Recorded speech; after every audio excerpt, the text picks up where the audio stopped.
আহলে সুন্নাত ওয়াল জামাতের মানুষগুলো প্রমাণ করলাম 26 তারিখে এই বাগবাড়ি থেকেও তো অনেক মানুষ গিয়েছেন, যেখানে আমাদেরকে ঢাকার ভিতরে, রাজধানীর ভিতরে আমরা যে সমাবেশের ডাক দিয়েছিলাম ফিলিস্তিনের পক্ষে,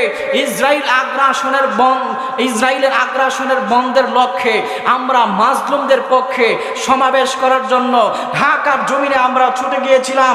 আপনারা সকলেই জানেন আমাদেরকে বহুত বাধা দেওয়া হয়েছে, আমাদের প্রোগ্রামকে বানচাল করে দেওয়ার জন্য বহুত কুচক্রী মহল লেগে গিয়েছিল, কিন্তু তারা পারে নাই, তারা একবারও চিন্তা করতে পারে নাই যে সুন্নি যারা, আহলে সুন্নাত ওয়াল জামাতের সপক্ষে যারা, তারা রাসূলুল্লাহর চেতনায় কথা বলে, ইমাম হুসাইন রাদিয়াল্লাহু তাআলা আনহুর চেতনায় কথা বলে, এই জন্য তাদেরকে বাধা দিয়ে রাখা যায় না। আপনি চিন্তা করবেন, আপনার বাড়ির টিউবওয়েলের ভিতরে বাদ দেওয়া যায়, আপনার পুকুরের ভিতরে বাদ দেওয়া যায়, আপনার পাশে নদী নালাতে বাদ দেওয়া যায়, কিন্তু মহাসমুদ্রের ভিতরে বাদ দেওয়া যায় না।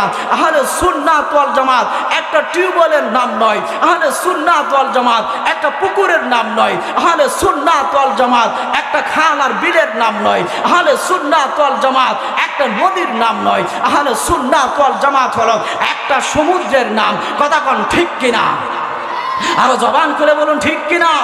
সুন্নিদেরকে বাধা দিয়ে রাখা যাবে না। সাগরের ভিতরে, সমুদ্রের ভিতরে বাদ দিলে যেমনি ভাবে জোয়ার বেড়ে যায়, আশিকে রসুলদেরকে রিসালাতের স্লোগান থেকে দূরে রাখার জন্য বাধা দিলে প্রেম বেড়ে যায়। এই জন্য সারা বাংলাদেশের সমস্ত সুন্নি জনতাকে, সমস্ত সুন্নি যুবক ভাইদেরকে, সুন্নি মুরব্বী বাবাদেরকে আমি জাহিরির পক্ষ থেকে, কলিজা থেকে ধন্যবাদ জানাচ্ছি। আপনারা যারা রাজপথের ভিতরে ঢাকাতে পাগলের মতো ছুটে গিয়েছিলেন, আমরা দেখতে পাইলাম এই দেশের ভিতরে সোজা আঙ্গুলে ঘি উঠে না, আঙ্গুল বাঁকা করতে হয়। আমাদেরকে বহুত বাধা বিঘ্নতা দিছে। আমরা যখন ঘুরে দাঁড়ালাম, আমরা যখন ঘুরে দাঁড়িয়ে গেছি, আমাদের সমাবেশ হয়েছে। যদিও আমরা প্রাথমিক অবস্থায় সোহরাওয়ার্দী উদ্যানে যাওয়ার কথা ছিল, ওখান থেকে আমাদেরকে নিয়ে যাওয়া হলো গোলাপবাগে, ওখান থেকে নিয়ে যাওয়া হলো প্রেস ক্লাবের সামনে। আরে আমি তো বলি, যদি সোহরাওয়ার্দী উদ্যানে সুন্নিদেরকে জায়গা দেওয়া হতো, ওইখানে জায়গা সংকুলন খোলাইতো না। সুন্নিদেরকে জায়গা দেওয়ার জন্য 10টা সোহরাওয়ার্দী উদ্যান লাগতো। কথা এখন ঠিক কিনা? আর আওয়াজ করে বলুন ঠিক কিনা? পুরো ঢাকায় সুন্নিরা ভরপুর হয়ে গেছে, পুরো ঢাকার ভিতরে সুন্নিরা ইয়া রাসূলুল্লাহ স্লোগান দিছে, আর বাতিলের কলিজার ভিতরে আগুন লেগে গেছে। এই জন্য আমি সবসময় বলি, আল্লাহু আকবারের স্লোগান দিলে, আল্লাহু আকবারের স্লোগান দিলে নাস্তিক মুরতাদ গুলো পালিয়ে যায়, আর রিসালাতের স্লোগান দিলে গুস্তাকে রসুল যারা, তারা পালিয়ে যায়। কথা কোন ঠিক কিনা? আরো জবান খুলে বলুন ঠিক কিনা? আল্লাহ তাআলা আমাদেরকে কবুল করুক। আবারও যদি কোনো ময়দানে ডাক আসে, আমরা ঝাঁপিয়ে পড়তে হবে।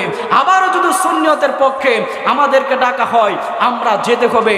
আমি একটা কথা খুব আপনাদেরকে জানাইতে আমার মন চাচ্ছে, এই দেশের লাখো যুবকের মনের একটা তামান্না, এই দেশের লাখো যুবকের একটা মনে আশা, আমি আমার আহলে সুন্নাত ওয়াল জামাতের আকাবিরদের দৃষ্টি আকর্ষণ করে বলছি, আমাদের আকাবির যারা আছে তাদের সম্মান রেখে, তাদের পায়ের ভিতরে হাত রেখে লাখো যুবকের পক্ষ থেকে বলছি, আমাদের জন্য এই মুহূর্তে অপরিহার্য কাজ হচ্ছে একটা রাজনৈতিক প্ল্যাটফর্ম তৈরি করা, রাজনৈতিক একটা দল এই মুহূর্তে গঠন করা, যার মাধ্যমে আমরা রাজপথের ভিতরে মিছিলের মাধ্যমে আমরা সংসদের ভিতরে, পার্লামেন্টের ভিতরে দাঁড়াইয়া ইয়া রাসূলুল্লাহ, ইয়া রাসূলুল্লাহ, ইয়া রাসূলুল্লাহর স্লোগান দিতে পারবো। কথা কোন ঠিক কিনা?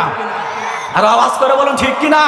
আমাদের আকাবের গুলো আমাদের কথাগুলো যদি শুনতো আর একটা রাজনৈতিক দল গঠন করত, তাহলে আমরা পুরো বাংলাদেশের ভিতরে দেখিয়ে দিতাম আমরা মানবতার পক্ষে কাজ করি, আমরা মাজলুমের পক্ষে কথা বলি। আপনারা দেখেছেন অবশ্যই ঢাকার ভিতরে এত বিশাল বড় সমাবেশ হয়েছে, আম চুরি হয় নাই, ঠিক কিনা? আম চুরি হয় নাই। এত বিশাল বড় সমাবেশ হয়েছে, জাম চুরি হয় নাই। এত বড় বিশাল বড় সমাবেশ হয়েছে, দোকান লুটপাট হয় নাই। এত বড় বিশাল বড় সমাবেশ হয়েছে, মোবাইল চুরি হয় নাই। এত বড় বিশাল বড় সমাবেশ হলো, মানুষের মানিব্যাগ চুরি হয় নাই। তার মানে আবারও প্রমাণ হয়ে গেল সুন্নিরা সুফিবাদে বিশ্বাসী, সুন্নিরা আউলিয়া গ্রামে বিশ্বাসী, সুন্নিরা রসুলের প্রেমে বিশ্বাসী, সুন্নিরা রাহাজানি মারামারি ঠেন্ডারবাজি করে না। কথা কোন ঠিক কিনা? আরো জবান খুলে বলুন ঠিক কিনা?